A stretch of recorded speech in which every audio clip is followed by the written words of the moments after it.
Tonton video ini sampai selesai agar Anda tidak gagal paham.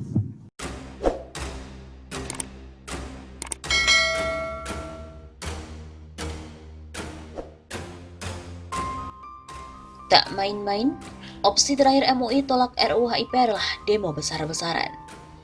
Wakil Ketua Umum Majelis Ulama Indonesia, Kiai Haji Muhyiddin Junaidi, mengatakan MUI akan mengedepankan metode persuasif untuk menolak RUU haluan ideologi Pancasila. Demo besar-besaran atau aksi turun merupakan opsi terakhir. Apabila persuasi tidak membuahkan hasil, maka MUI memiliki opsi Al-Masirah Kubro atau demo besar. Begitu kata Muhyiddin dalam webinar yang dipantau dari Jakarta pada hari Rabu 17 Juni. Menurutnya, sejauh ini demo besar yang konstitusional merupakan upaya menunjukkan kekuatan umat Islam dengan cara damai dan sesuai dengan peraturan. Hanya saja upaya itu belum diperlukan karena pendekatan persuasif masih bisa dilakukan dalam menolak RUU HIP. Waketum MUI mengisyaratkan menolak RUU HIP dengan segala upaya termasuk Al-Masirah Kubro sebagai kegiatan unjuk rasa menunjukkan ekspresi umat Islam yang tidak setuju dengan draft regulasi yang mereduksi Pancasila itu. Itu opsi terakhir. Jika ada alternatif damai, itu yang terbaik. Katanya sambil menghimbau umat Islam dan non-Muslim untuk tetap dengan kepala dingin merespon RUU HIP. Wasekjen MUI, Zaitun Rasmin mengatakan pihaknya tidak berharap gerakan turun ke jalan besar-besaran dilakukan jika masih ada jalan persuasif. Kami tentu tidak berharap itu terjadi. Dengan kuatnya aspirasi umat seperti ini, insya Allah DPR bisa mendengar. Kalau itu RUU dilanjutkan pembahasannya, maka sesuai maklumat MUI Pusat dan MUI Provinsi, kami akan bersama umat dan ormas untuk protes keras dan itu konstitusional. Begitu katanya. Dia mengatakan unsur MUI di Indonesia sangat besar dari pusat sampai tingkat kecamatan. Adapun protes yang dilancarkan akan selalu dalam koridor konstitusi sesuai peraturan yang berlaku. Selain itu, GNPF Ulama Bogor telah menyiapkan aksi akbar jika RUU HIP dilanjutkan. Gerakan Nasional Pengawal Fatwa GNPF Ulama Bogor siap mengawal keputusan para ulama agar pembahasan rancangan undang-undang haluan ideologi Pancasila atau RUU HIP dihentikan, termasuk bersama dengan Majelis Ulama Indonesia atau MUI. Jika cara-cara persuasif tidak membuahkan hasil, maka menempuh opsi Al-Masirah Kubro atau demo besar. Kita siap bersinergi dengan berbagai elemen bangsa lainnya untuk ikut demo besar-besaran jika memang opsi tersebut diambil. Kami akan terus mendukung serta mengawal keputusan para ulama dan berjuang sesuai dengan arahan ulama dengan cara yang konstitusional, kata Ketua GNPF Bogor Ustadz Iyus Hairunas pada hari Kamis 18 Juni. Iyus mengatakan, seharusnya pemerintah membatalkan RUU HIP bukan menundanya. Selain tidak ada urgensi, RUU HIP jika ditunda dan kemudian dilanjutkan bisa menimbulkan polemik kembali. Apalagi jika isinya mengotak-atik Pancasila serta membuka peluang bangkitnya komunis di Indonesia. Begitu ujarnya. Sesuai arahan pemerintah, kata Iyus, masalah RUU HIP ini harus mempertimbangkan aspirasi masyarakat. Sementara aspirasi masyarakat banyak yang menolak RUU HIP dan meminta untuk dibatalkan. Sejak RUU HIP menjadi polemik, berbagai kelompok masyarakat seperti Purnawirawan TNI dan Polri, para pakar juga ormas-ormas keagamaan seperti MUI, Muhammadiyah, NU dan lainnya sudah menyampaikan sikap. Mereka meminta agar RUU itu dihentikan pembahasannya karena permasalahan-permasalahan mendasar yang ada dalam RUU HIP. Atas dasar itulah, mestinya pemerintah dan DPR menghentikan saja pembahasan RUU HIP. Jelas Iyus.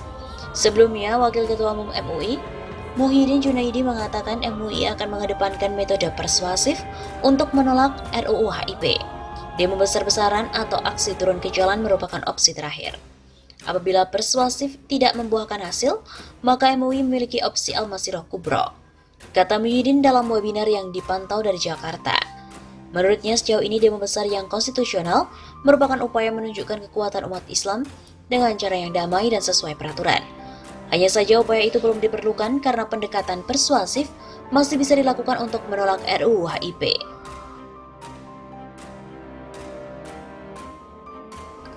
Jika saja DPR memang nekat sahkan RUU HIP, jangan salahkan umat Islam ingin kembalikan 7 kata sila pertama. Sejumlah pasal kontroversial dalam rancangan Undang-Undang Haluan Ideologi Pancasila atau RUU HIP dikhawatirkan melukai umat Islam bila pembahasannya tetap dilanjutkan hingga pengesahan. Sebab ada sejumlah pasal dalam draft RUU yang banyak ditentang, bahkan melumpuhkan Pancasila. Seperti halnya dalam pasal 7 yang disebut akan mengerucutkan 5 sila ke konsep Ekasila dan Trisila. Ini akan melumpuhkan sila pertama. Begitu kata Wakil Sekretaris Jenderal MUI Kiai Haji Zaitun Rasmin di dalam acara ILC TV One Selasa malam 16 Juni. Hal lain yang disinggung juga soal tidak dimasukkannya TAP MPRS nomor 25 tahun 1966 tentang pembubaran Partai Komunis Indonesia dan larangan setiap kegiatan untuk menyebarkan atau mengembangkan paham atau ajaran komunisme, marxisme, leninisme. Kita mengetuk hati para anggota DPR, para negarawan dicabut saja RUU itu. Wajib kalau masih mau membuat undang-undang untuk memperkuat BPIP silahkan, tapi buat RUU yang lebih baik. Ia khawatir bila RUU tersebut tetap dilanjutkan menjadi undang-undang maka akan memancing kemarahan masyarakat, umat Islam pada khususnya. Muhammadiyah terang-terangan kalau ada pertimbangan tentang Trisila Ekasila dimasukkan karena pertimbangan sejarah, jangan salahkan umat Islam kembali mengingat lagi luka lama, ingin mengembalikan 7 kata yang diperjuangkan dengan tidak mudah. Adapun 7 kata yang dimaksudkan adalah yang tertuang pada Piagam Jakarta, yakni ketuhanan dengan menjalankan syariat Islam bagi pemeluknya. Pada 18 Agustus 1945, 7 kata itu diganti menjadi ketuhanan yang Maha Esa.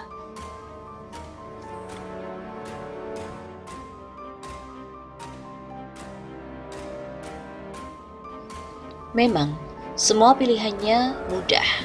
Stop bahas RUU HIP, semuanya pun aman. Pemerintah aman, DPR juga aman. BPIP, itu lain soal. Bubarkan BPIP lebih aman lagi. Hadirnya BPIP justru seringkali menambahkan masalah. Lembaga ini dalam faktanya menjadi beban politik bagi Jokowi. Lahirnya dipertanyakan, kinerjanya dipersoalkan, apalagi narasinya kontroversial. Ingat pernyataan Ketua BPIP yang pernah buat geger umat Islam? Ingat pula konsernya di tengah pandemi COVID-19. Berupa catatan yang tak pernah terlupakan. PBNU, organisasi terbesar di dunia ini, menilai bahwa lahirnya BPIP seperti mengulang BP7 di masa Orde Baru, menjadi alat sensor ideologi masyarakat. Bubarkan BPIP akan sedikit mengurangi beban politik Jokowi. Hadirnya BPIP tak banyak memberikan manfaat untuk bangsa, juga tak memberi legitimasi untuk Jokowi, baik legitimasi ideologis, moral maupun politik. Dari sisi ini Jokowi sesungguhnya nggak butuh BPIP, lebih-lebih negara nggak butuh. Kalau hanya untuk mengakomodir sejumlah pihak, Jokowi bisa membuat lembaga lain, lembaga yang tak bersentuhan secara sensitif dengan psikologi rakyat. Saat ini, pemerintah dan DPR didesak untuk menolak RUU HIP, didesak oleh hampir seluruh elemen masyarakat. Tidak hanya MUI dan Muhammadiyah yang menolak, PBNU pun tegas untuk menghentikan. Dalam sikap dan pandangan NU poin 5 dikatakan, sebaiknya proses legislasi RUU HIP dihentikan. Mengapa pemerintah melalui Menko Polhukam menunda pembahasan RUU HIP dan tidak menghentikannya? Apa nunggu rakyat reda lalu dilanjutkan lagi pembahasannya? Atau takut sama PDIP, partai terbesar yang menjadi inisiator lahirnya RUU ini? Rakyat sedang membaca dan memantau kemana arah pemerintah. Selain minta menghentikan pembahasan RUU HIP, Jokowi perlu cermat untuk mengidentifikasi ulang peran lembaga atau perseorangan yang justru menjadi beban politiknya. Selama ini di lingkaran istana baik diisi oleh orang-orang yang justru mendowngrade positioning Jokowi di mata rakyat. Tampaknya membela tapi faktanya kontraproduktif, membuat Jokowi makin kehilangan wibawa dan kepercayaan. Termasuk RUU HIP telah membuat Jokowi ikut terpojok, padahal inisiatornya adalah PDIP.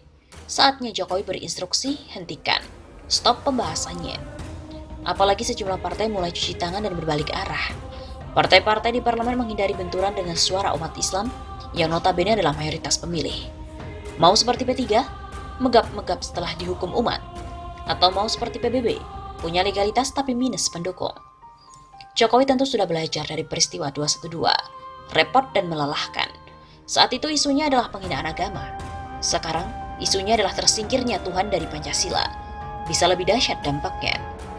MUI melalui maklumatnya tegas, tolak RUU HIP tanpa kompromi. Tanpa kompromi artinya jangan dilanjutkan. Muhammadiyah dan NU tegas, hentikan, jangan dilanjutkan dan cukup. Tak ada negosiasi. Jika nekat dilanjutkan, MUI telah menyatakan imbauannya kepada umat Islam untuk menjadi garda terdepan menggunakan jalur konstitusionalnya. Artinya yaitu geruduk DPR. Apalagi ada NU dan Muhammadiyah yang seirama dengan maklumat MUI. Belum lagi FPI, Ansor, Pemuda Pancasila dan ormas-ormas lainnya.